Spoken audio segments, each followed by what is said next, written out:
Je rembourse à peu près 50 € par mois. Et je vais le louer, je pense, à €.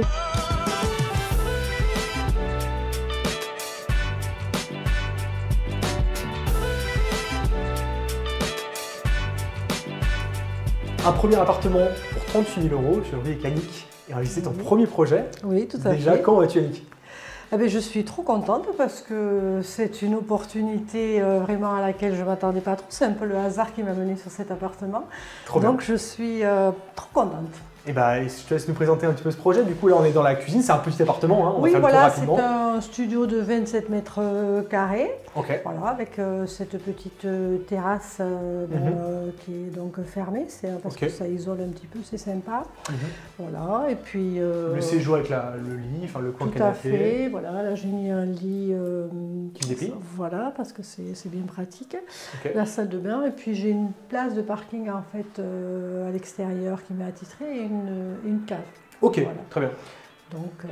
Donc un projet très simple, 38 000 €. Alors comment s'est passée la négociation? Comment tu l'as trouvé? Est-ce que tu l'as trouvé sur Internet? Alors c'est un petit peu un hasard, c'est sur Internet. Il était là depuis longtemps. J'avais jeté mon dévolu sur un autre appartement, mais j'ai dû annuler la vente parce qu'il y avait un vice caché. Donc un petit peu sur le retour. Ouais, c'est un retour que tu nous avais fait à l'époque. Si tu peux peut-être en parler rapidement. Donc en gros, je me rappelle, tu avais visité un appartement, il y avait une cave, c'est ça? Oui, c'est ça. Et tu nous avais écrit pour nous dire, ok, voilà. est-ce que je dois visiter la cave ou pas? Je me rappelle de ça. Oui, tout à fait.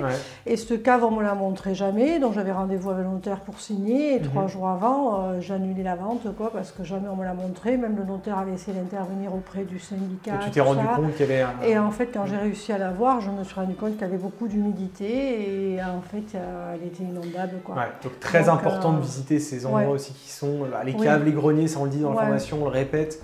Et c'est hyper important, ces endroits-là qui sont sous la maison, en haut de la maison. Oui, on n'y pense pas dans le premier temps. On se dit, c'est pas grave. Oui, j'avais pas pensé, c'est après, ça me travaillait. Je disais, mais j'ai toujours pas vu la cave, et heureusement, parce que les jours précédents, c'était l'été, il y avait une canicule, il avait fait hyper chaud, donc la cave n'était pas. Voilà. Et tout d'un coup, il y a eu un super orage, et ça a été vraiment. Donc ça a inondé, c'est ça? Oui, il y avait de l'eau, et là j'ai dit, non, mais il y a un problème. Donc heureusement que tu n'y es pas allé. Heureusement, vraiment. Donc tu es tombé sur celui-ci. Et donc sur le retour, ça m'a contrarié un peu et j'ai essayé de me rappeler un petit peu ce que j'avais vu précédemment. Et je me suis dit, mais celui-là, ça fait longtemps qu'il est en vente et bon, peut-être qu'il est intéressant. Je connaissais le bâtiment et je me suis dit, bon, pourquoi pas, allez, je m'arrête, c'est un peu sur un coup de tête. Parce que là, tu vis vraiment à côté, tu m'as dit, tu vis à 5 minutes d'ici. Oui, tout à fait, à 5 minutes. Super. Et du coup, je me suis arrêtée et j'ai vu l'agent et je lui ai dit, non, je sais qu'il est en vente depuis pas mal de temps, pourquoi il ne se vend pas, tout ça. Donc elle m'a expliqué que c'était un monsieur qui était sur la côte basque et qui avait eu malheureusement pour lui un accident et qu'il ne pouvait pas rénover cet appart, le finir, et que donc il le mettait en vente. Et donc je me suis dit, bon, c'est peut-être une opportunité, comme il ne le vend pas, le malheur des uns fait le bonheur des autres, c'est pas très bien. Mais j'ai tenté. Mais ça peut aussi sortir d'une situation compliquée financièrement. Voilà, je me suis dit, je vais calculer un petit peu avec le logiciel, tout ça, pour essayer d'avoir une renta correcte. Et du coup, je me suis dit, allez, je lui propose exactement 38 387. Ça, c'est une stratégie qu'on enseigne, on n'en dit pas plus, mais c'est vrai que le chiffre précis, ça marche bien. C'est une des méthodes de négociation. Voilà. Et du coup, pourquoi 38 387? Alors je vous le laisse à 38 000, mais je ne veux plus entendre parler de vous, vous me foutez la paix, vous me demandez rien. Donc il t'a demandé moins que ce que tu lui demandais, Du coup, oui, voilà. C'est hyper bizarre. Mais parce que, je veux dire, c'était un monsieur un peu âgé, voilà, qui... Plutôt les chiffres ronds ici, c'est plutôt rural. Donc du coup, j'ai dit, oui, ok, non, je veux bien économiser 300 €, ça me va. Je ne vais rien vous demander du tout, il n'y a pas de problème, je me débrouillais et du coup, ça s'est fait comme ça. Super.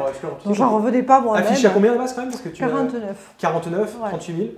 Grosse négo, petit prix d'achat finalement. Oui, tout à fait. Ça montre aussi qu'on peut trouver des biens qui sont rentables, intéressants sur un petit budget. Oui, tout à fait. Donc c'est un bien là que tu es en train, qui est en finition. Oui. Donc tu l'as rénové, des travaux. Combien de budget après tu as? Alors j'ai fait à peu près une estimation à 8 000 € de travaux entre tout, quoi. J'avais l'électricité, toute l'électricité à refaire. Voilà, c'était en fait au gaz et donc j'ai voulu changer, mettre à chauffe-eau électrique, tout ça. Ok. Donc, 8 000 € au total? Oui. Ça t'a coûté ça finalement? Oui, t'es arrivé au budget, super. Ça fait un budget global combien avec les frais de notaire du coup?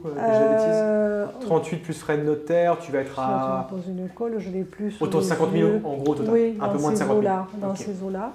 Très bien. Et non, du coup, je suis très contente, puisqu'en plus j'ai eu ce différé, je ne m'attendais pas à avoir 2 ans de différé. Donc différé, pour préciser, c'est le fait de rembourser une petite partie du crédit pendant une certaine période. Ici, tu as 2 ans où tu rembourses que les intérêts. Tout à fait. Et l'assurance. Tout à fait. Ce qui correspond à combien pour que les gens sachent? Je rembourse à peu près 50 € par mois. Donc 50 € pendant 2 ans. Oui, tout à fait. Et tu vas louer ce bien? Pardon? Et tu vas le louer combien ce bien-là? Et je vais le louer, je pense, à 450 €, mais tout meublé avec la cave, la place de parking. Ce sera quand même meublé un peu haut de gamme. Enfin, il y aura, là je suis en train, mais il y aura tout quoi. Donc un projet qui est rentable, qui sur 2 ans te rapporte vraiment un bon bénéfice, en sachant que c'est un tout petit budget, il faut rappeler. Même si c'est entre guillemets 350 à la fin par mois pendant le différé, et ce sera bien sûr moins après le différé, ça reste un tout petit budget, moins de 50 000 €. Et surtout, c'est ça qu'on a évoqué, c'est la plus-value, parce qu'au final, avec un tel rendement, tu arrives à revendre ce bien à quel prix? Qu'est-ce que tu envisages en termes de plus-value? J'ai calculé un petit peu qu'il y avait une plus-value de 24 000 €. Et la suite, c'est quoi alors? Tu veux faire d'autres appartements? Est-ce que tu envisages autre chose? Oui, la suite, donc, j'ai une maison que j'ai mis en vente à 214 000 €. Ok, donc qui est ta maison d'habitation, ta résidence principale. d'habitation. Donc en la vendant, j'espère pouvoir acheter, je ne sais pas trop, ça va dépendre un peu de l'opportunité. Moi je te parlais un peu avant d'immeubles, c'est vrai que là avec un tel apport et puis avec... Voilà. Il faut préciser aussi, tu es dans un marché qui est vraiment inexploité pour le coup ici. Là tu me disais juste avant, tu n'as même pas fini de l'appartement, tu as déjà plein de demandes de location. Oui, j'ai plein de demandes de location parce qu'ici les biens à louer sont des biens en mauvais état. Il n'y a rien quoi. Il y a rien. Donc, rien de qualité. Il y a beaucoup de demandes quoi. Donc c'est possible que ce soit là dans les environs, ce sera un petit peu l'opportunité quoi. D'abord, je suis très pragmatique, il faut que je vende ma maison. Ouais, c'est normal. Et une fois que tu l'as vendu, tu passeras sur un autre projet qui sera soit de l'immeuble, soit d'appartement individuel. Appartement, j'en sais rien. Je verrai, je sais qu'ici régulièrement aussi il y en a à vendre dans ce bâtiment. Si tu répètes ce type de projet sur des montants plus élevés, c'est vrai que là en termes de plus-value, c'est extrêmement intéressant. Oui, tout à fait. Voilà. C'est bien, tu vois déjà que là tu as réussi à faire une première opération qui est rassurante, on va dire, qui a un petit budget mais qui est quand même rentable. Oui, tout à fait. Surtout en termes de plus-value, je trouve que franchement pour le prix d'achat global, c'est une très bonne plus-value, c'est vraiment encourageant. Tout à fait. Disons que pour moi, comme j'étais pas vraiment du métier, que j'y connaissais rien, il fallait que je voie un petit peu comment je me débrouillais. Ouais, non mais c'est normal. Franchement, on a 2 types d'élèves. On a ceux qui vraiment foncent direct sur un gros projet et disent allez on y va, c'est parti. Et il y a ceux qui vont plus pas à pas et disent ok, moi je commence par un projet qui est rassurant, qui me met en confiance, après je passe à la suite. Et après en général, ils vont très loin parce qu'ils continuent et ils sont inarrêtables à la fin. Bon, moi je suis un peu plus âgée, j'ai commencé tard, mais voilà, j'avais besoin un petit peu de ça parce que j'avais personne autour de moi pour me booster ou pour m'aider. Donc je me suis dit, bon, tu vas devoir te débrouiller toute seule, donc voyons si tu en es capable ou pas. Et en parlant de ça, en quoi la formation du coup t'a aidé sur ce projet et puis sur ta vision générale sur... Elle m'a aidé sur plein de choses. D'abord à prendre confiance en moi, de me dire que pourquoi pas moi, que j'étais capable de faire ça parce qu'ici, c'est un coin... c'est pas très grand, c'est très rural, les gens sont plutôt pas très positifs, surtout actuellement avec la crise, dire elle va se planter, c'est plutôt ça. Ça c'est souvent ça, c'est partout en France, c'est pas que ici, je te rassure. Puis une femme seule, tout ça, donc j'ai dit je vais me prouver des choses et prouver aux autres que j'en suis capable, donc tout ça c'était super. Et puis toutes ces techniques aussi de négociation, ça m'a vachement aidé parce que j'avais l'air très sûre de moi dans ce que je pouvais afficher aux gens, même quand j'allais visiter des biens, celui-là ou d'autres, quoi. J'avais l'air d'être, peut-être parce que je parle assez facilement, mais on avait l'impression que j'étais dans le commercial depuis très longtemps, quoi. J'étais pas du tout gênée, ni intimidée, ni quoi que ce soit par tout ça. Donc ça m'a vraiment aidé. Ça donnait un socle de connaissances qui te mettait en confiance. Oui, tout à fait. Et puis au niveau du financement aussi, je ne savais pas du tout. Quand j'avais acheté ma maison, par exemple, je l'ai achetée seule aussi à l'époque, mais je ne savais pas du tout toutes ces méthodes qu'il y avait pour obtenir déjà un crédit différé, c'est un truc top, ça, vraiment. Ça change la vie. C'est génial. Tous ces trucs-là, c'est des pépites, parce que je ne savais pas ça, quoi. Donc pendant 2 ans, je suis tranquille, en gros, quoi. Pendant 2 ans, tu rembourses 50 € par mois, c'est-à-dire que même dans le pire des cas, tu es tranquille, même si les travaux prennent un peu trop de temps, c'est pas stressant. Maintenant, il n'y a plus qu'à, ce que je trouve les locataires, mais je ne suis pas inquiète. Alors du coup, ce que tu as dit, c'est que tu as potentiellement, alors tu as une grosse entreprise à côté, c'est ça, qui loge régulièrement des étudiants, des stagiaires, etc. Il y a en formation sur 6 mois, 1 an, et je préférerais ce type de locataire que quelqu'un sur de la très longue durée où je ne peux pas avoir un regard, quoi. Tandis que là, en plus c'est l'entreprise qui règle, donc je sais que... Tu n'as pas de risque de paiement? Voilà, je n'ai pas de soucis, donc c'est quand même un avantage. Et puis je peux avoir un regard, quoi, sur le bout de 6 mois ou 1 an. Et il y a également l'hôpital qui n'est pas très loin. Donc ça c'est génial parce que c'est pareil, il y a beaucoup de demandes d'internes qui sont là et qui ne trouvent pas de logement ici du tout, meublé et correct, quoi. Bien sûr. Sympa. Donc du coup, je voulais faire un partenariat avec les deux, quoi. Donc louer à des professionnels. Voilà. Et à long terme, je t'ai demandé un petit peu les prochains projets, mais si tu projettes, je sais pas, sur 5 ans, 10 ans, c'est quoi ton objectif? Est-ce que tu veux à terme en vivre? Est-ce que tu veux en faire ton activité? Moi j'ai 55 ans, donc je me suis dit, si dans les 10 ans, tu arrives à faire plusieurs opérations, tu es tranquille, quoi. Voilà, ça serait mon but, là. Et puis même avant, si je peux lâcher un peu de mon boulot, j'ai un boulot très très prenant, je travaille dans le médico-social. Et donc, si je peux lâcher un peu au fur et à mesure, j'avoue que grâce à ça, ce serait génial. Je me suis dit, d'ici 10 ans, il faut que j'arrive à être tranquille, cool, indépendante, etc. Ce sera à 10 ans, c'est bien.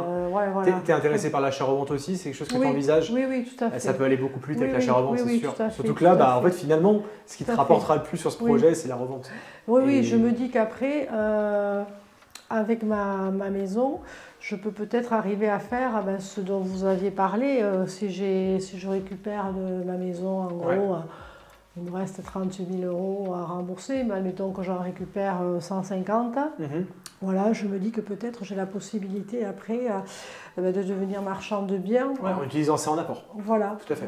Sans problème. Avec 150 000 €, tu peux faire donc, surtout vu les prix ici, du coup, des appartements, tu peux vraiment faire des opérations. Donc je réfléchis à cette perspective de me dire, bon voilà, si tu te débrouilles avec la maison. De toute façon, là, tu vois le projet que tu fais aujourd'hui, tu fais 2 projets comme ça par an, tu génères 50 000 € de plus-value brute. Oui. Après impôt, tu as un bon salaire mensuel qui te suffit. Et 2 opérations par an, c'est pas extrêmement prenant non plus. C'est pas un travail à temps plein du tout. Oui, donc je réfléchis à ça, je me dis, ça serait l'idéal. Donc trop bien. J'ai plein de choses plein la tête. Plein de perspectives, c'est un changement de vie un peu. Après, je suis très pragmatique, je fasse une chose après l'autre. C'est sûr que... On se rassure pas à pas, comme je t'ai dit avant. Et très méthodique, et à la fin, c'est comme ça que tu avances loin. Oui, tout à fait. Petit pas par petit pas. Oui, voilà. Alors, c'est dommage que je n'ai pas connu cette formation avant, quelques années avant, parce que, en fait, moi, je commence tard. Mais ceci dit, je suis très contente parce que c'est des choses que j'inculque aussi à mes enfants qui sont... Trop bien, ça c'est génial. Qui ont 20 ans. Mon fils, il ne voit que par ça. Il me dit, maman, dès que je finis mes études, c'est ça. C'est vrai, voilà. Oui, il veut partir dans le patrimoine et tout ça. Bon, il est jeune, il a 20 ans, mais il se dirige vers ça parce que... C'est trop bien. Je suis trop contente et ma fille aussi qui a 25 ans, je les pousse à fond. Je lui dis, moi j'ai pas su tout ça, mais maintenant, il faut que vous fassiez ça parce que c'est intéressant de le faire. Mais tu sais, franchement, comme dit l'expression, la meilleure période pour planter un arbre, c'est il y a 20 ans. La deuxième meilleure période, c'est maintenant. Donc, tu vois, c'est jamais trop tard. Et puis là, tu as largement le temps, j'ai envie de te dire, de bien développer ça et de faire une super activité qui te sera, qui change tout au final. Ça change ton quotidien à la fin. Ah oui, non, tout à fait. Donc c'est le but parce qu'aujourd'hui, compte tenu de la crise, de la situation, c'est tellement compliqué. La seule méthode, c'est celle-là. C'est de se débrouiller en fait. Voilà, j'ai réfléchi, j'ai tourné en rond, que ce soit mon boulot, même si je l'aime, je ne vais jamais avoir une augmentation phénoménale. Bon, voilà, donc je me dis, c'est bon, j'ai donné pendant des années. Maintenant, je me débrouille moi-même et je fais en sorte aujourd'hui, il y a d'autres solutions plus simples, moins fatigantes, donc je vais essayer.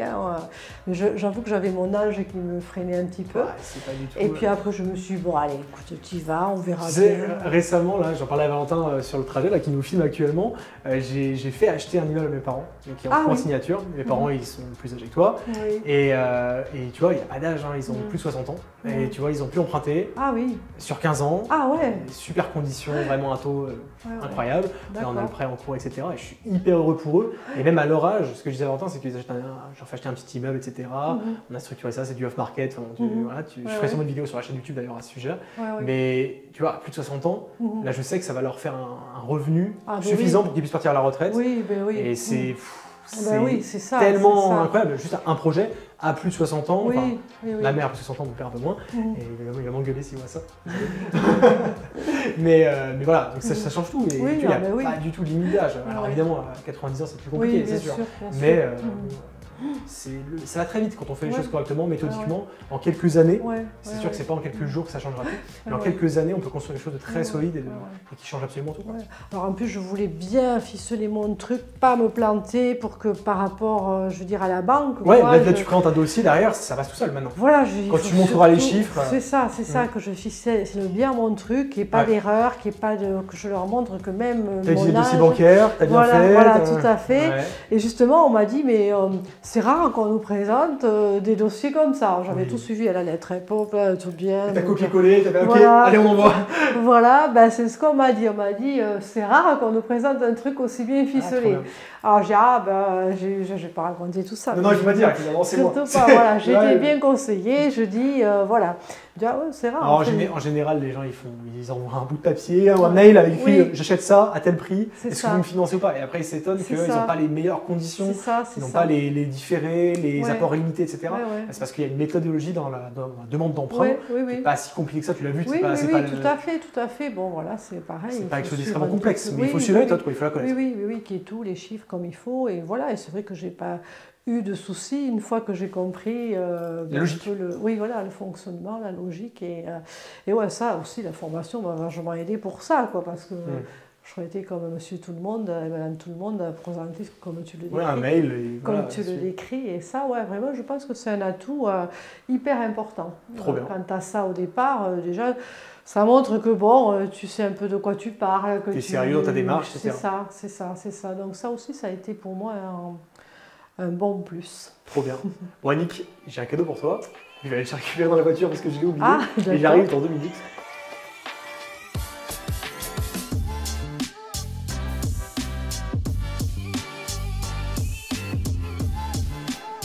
Ça y est, la surprise. Eh bien, on va faire un échange. Trop bien. Ah, énorme, ok. On va faire un échange du Jurançon d'ici, du notre bon roi. Trop bien. Voilà, l'apéritif du roi. Vous la boirez tous les deux. Trop cool. Le Jurançon, en fait, ici. Super, alcool local. C'est un vin, hein?